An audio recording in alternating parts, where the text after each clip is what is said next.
International mobility programme নামে একটি programme রয়েছে কানাডাতে। এই প্রোগ্রামের অধীনে লেবার মার্কেট ইম্প্যাক্ট অ্যাসেসমেন্ট ছাড়াই এখানে অর্থাৎ এলএমআই ছাড়াই বিশেষ বিশেষ ক্ষেত্রে জবের জন্যে কানাডাতে আসার সুযোগ রয়েছে এবং সেই জবগুলো করার পরে পরবর্তীতে পিআর আবেদন করার যথেষ্ট সুযোগ থাকে। তো ইন্টারন্যাশনাল মোবিলিটি প্রোগ্রামের একটি পার্ট হচ্ছে আইসিটি বা ইন্ট্রা কোম্পানি ট্রান্সফার প্রোগ্রাম। এই ইন্ট্রা কোম্পানি ট্রান্সফার প্রোগ্রামে কানাডাতে যদি কেউ আসে জবের জন্যে পরবর্তী সময়ে তিনি খুব সহজেই 1 বছর পরেই পিআরের জন্য আবেদন করতে পারেন ক্যানাডিয়ান এক্সপিরিয়েন্স ক্লাসে। তো এই ইন্ট্রা কোম্পানি ট্রান্সফার প্রোগ্রামে 3রা অক্টোবর থেকে নতুন কিছু নিয়ম কার্যকরী হতে যাচ্ছে, যেগুলো ইনস্ট্রাকশন ইমিগ্রেশন অফিসারদেরকে পাঠানো হয়েছে এবং পরিবর্তিত ইনস্ট্রাকশনগুলো আপনাদেরকে আমরা জানাবো। প্লাস এখানে যারা এই ক্যাটাগরিতে আবেদন করেছেন বা করতে যাচ্ছেন বা করতে আগ্রহী তাদের কিছু ইনস্ট্রাকশন এখানে আমরা দিব। তো পৃথিবীর বিভিন্ন প্রান্ত থেকে যারা আজকের আলোচনা শুনছেন সবাইকে আবারও স্বাগত জানাচ্ছি আমাদের আজকের এই গুরুত্বপূর্ণ আলোচনায়। চেষ্টা করব খুব সংক্ষেপে আলোচনাটি কমপ্লিট করার যতটুকু সময় লাগে। তো যেহেতু আপডেট কিছু রুলস রেগুলেশন পাস হয়েছে সেগুলোর ধারা উপধারা আপনাদেরকে দেখানোর চেষ্টা করব, আর আনুষঙ্গিক কিছু গাইডলাইন আপনাদেরকে দিব ইনশাল্লাহ। তো আমাদের সাথে থাকার জন্য আবারও কৃতজ্ঞতা জানাচ্ছি। Immigration, citizenship and refugee Canada has updated its guidance to stop relating to intra-company transfers ICT. These changes were released on October 3. তো এই চেঞ্জের বিষয়টি অক্টোবরের 3 তারিখে মূলত রিলিজ হয়েছে কানাডা ইমিগ্রেশন ডিপার্টমেন্ট থেকে। তো তারা অলরেডি তাদের যে স্টাফ রয়েছে তাদের কাছে এই পরিবর্তনগুলোর বিষয়গুলো অলরেডি জানিয়ে দিয়েছে। IRCC made significant changes to staff guidance for section R205A of Canadian interest significant benefit intra-company transfers. In alignment with the change made to R205A, IRCC has also updated staff documentation for paragraphs R186S and R204A for the following free trade agreements, all related to the international mobility program.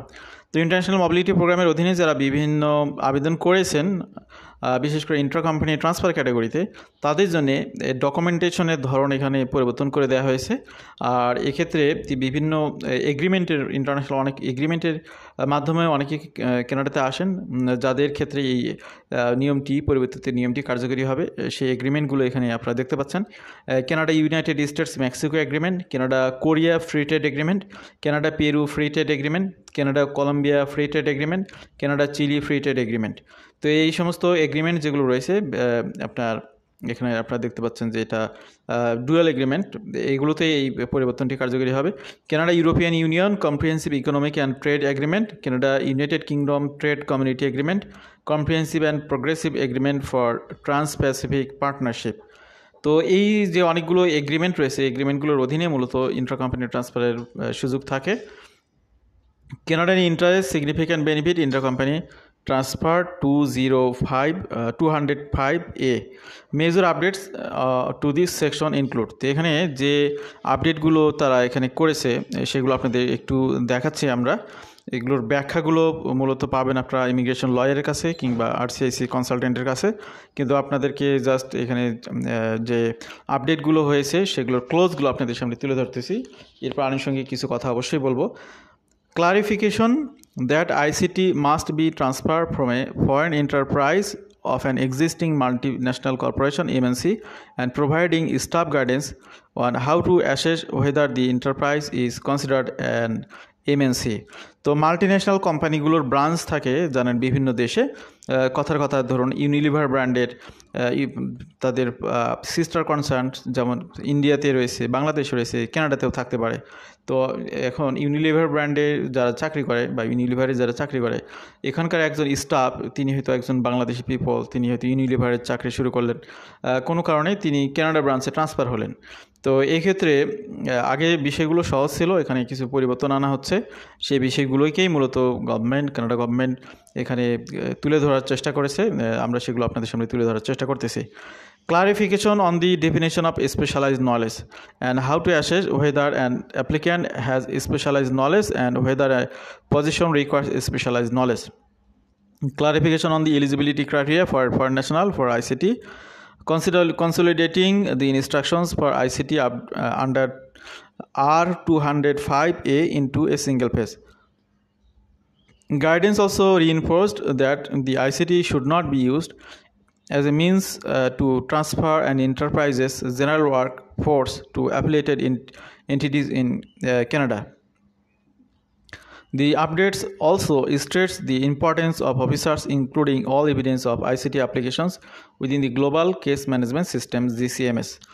এবার আমি আনুষঙ্গিক আরও বিষয় আপনাদের সামনে তুলে ধরতেছি, ব্যাখ্যা করতেছি বিষয়গুলো ক্লিয়ার করার জন্যে। ইউনিলিভার ব্র্যান্ডের কথা বলেছিলাম, বা আপনি ধরুন যে কোনো একটা মাল্টিন্যাশনাল কোম্পানি মানে যেই কোম্পানি বিভিন্ন কান্ট্রিতে ব্রাঞ্চ রয়েছে, যাদের মাদার ব্রাঞ্চ হয়তো বা আরেক জায়গায় রয়েছে। যেমন গ্রামীণ ফোনের কথা ধরি, গ্রামীণ ফোন টেলিনর গ্রুপের একটি সিস্টার কনসার্ন। এটির টেলিনর গ্রুপের মাদার প্রতিষ্ঠান হচ্ছে অসলো, নরওয়েতে। তো তাদের ব্রাঞ্চ যেমন বাংলাদেশে রয়েছে, ইন্ডিয়াতে রয়েছে, কানাডাতেও থাকতে পারে। এখন ধরুন যে একজন ব্যক্তি তিনি বাংলাদেশ ব্রাঞ্চে জব করতেছিলেন দীর্ঘদিন ধরে, তিনি যদি কানাডিয়ান ব্রাঞ্চে যেতে পারেন কোনোভাবে, তাহলে কিন্তু তিনি যেহেতু কানাডাতে গিয়ে জব করতেছেন, সেখানে 1 বছর জব করলে কিন্তু পরবর্তীতে কানাডিয়ান এক্সপ্রেস এন্ট্রির অধীনে আবেদন করার সুযোগ থাকে। এবং তিনি সেখান থেকে যে জব অফার পাচ্ছেন সেটার এগেনস্টে তার জবটা যদি ম্যানেজমেন্ট লেভেলে হয়, আমরা গতকালকে দেখিয়েছি এক্সপ্রেস এন্ট্রিতে পয়েন্ট বুস্টিং করার অনেকগুলো সেকশন, সেখানে ম্যানেজমেন্ট লেভেলে যদি কেউ জব অফার পায় তার 200 পয়েন্ট বুস্টিং হয়। তো ইন্টার কোম্পানি ট্রান্সফারের ক্ষেত্রেও যদি কেউ ম্যানেজমেন্ট লেভেলে জব পান তাহলে তার 200 পয়েন্ট বুস্টিং হয়। সেই 200 পয়েন্ট যখন এক্সপ্রেস এন্ট্রিতে আপনি যুক্ত করতে পারেন তখন কিন্তু আপনার স্কোর অনেক বেড়ে যায়। তো ইন্ট্রা কোম্পানি ট্রান্সফার এই ক্যাটাগরিকে অনেক ব্যক্তিরাই ব্যবহার করে থাকে এবং অনেক ল ফার্ম এটা নিয়ে রীতিমতো বিজনেস করে। এখানে দেখা গেল যে $50,000 থেকে $70,000 $80,000 একটি বিভিন্ন প্যাকেজ তারা মূলত এখানে পরিচালনা করে। এগুলো সবগুলো সিন্ডিকেশনের জন্য। এই ধরনের বিষয়গুলো আমরা জানি অভিজ্ঞতার আলোকে। তো এক্ষেত্রে যে নতুন যে গাইডলাইনটা দেওয়া হয়েছে সেটা হচ্ছে যে এখানে যেনতেনভাবে ধরুন যে আপনি বাংলাদেশ ব্রাঞ্চে আছেন, আপনাকে চাওয়া মাত্র আপনাকে কানাডা ব্রাঞ্চে তারা ট্রান্সফার করতে পারবে না নতুন নিয়ম অনুযায়ী। তখন কী করতে হবে? প্রকৃতপক্ষে প্রমাণ করতে হবে যে এই ব্যক্তির এই কানাডিয়ান ব্রাঞ্চে আসার জন্যে খুব জরুরি বিষয় রয়েছে। এই ব্যক্তি ছাড়া যে বিষয়টি অন্য কেউ হ্যান্ডেল করতে পারবে না, অথবা অন্য কেউ হ্যান্ডেল করতে পারলেও অন্য যে সমস্ত ব্যক্তিরা এখানে প্রয়োজনীয়তা রয়েছে তাদের পাশাপাশি এই ব্যক্তিকেও সেই কানাডিয়ান ব্রাঞ্চে আপনার ট্রান্সফার করার জন্যে জরুরি বিষয় রয়েছে। এখানে এই বিষয়টি স্পষ্ট করা হয়েছে যে guidelines also reinforce that the ICT should not be used as a means to transfer an enterprise general workforce to affiliated entities in Canada. Just যেন তেনভাবে ধরুন যে একজনকে আপনার ট্রান্সফার অর্ডার দিয়ে এক দেশ থেকে আরেক দেশে পাঠানো হয়, ঠিক এরকম জেনারেল অর্ডারে এটা করা যাবে না। বা জেনারেল অর্ডারে যারা আসবেও তাদেরকে আপনার ইন্ট্রা কোম্পানি ট্রান্সফার এই প্রোগ্রামের অধীনে তারা ফেলবে না।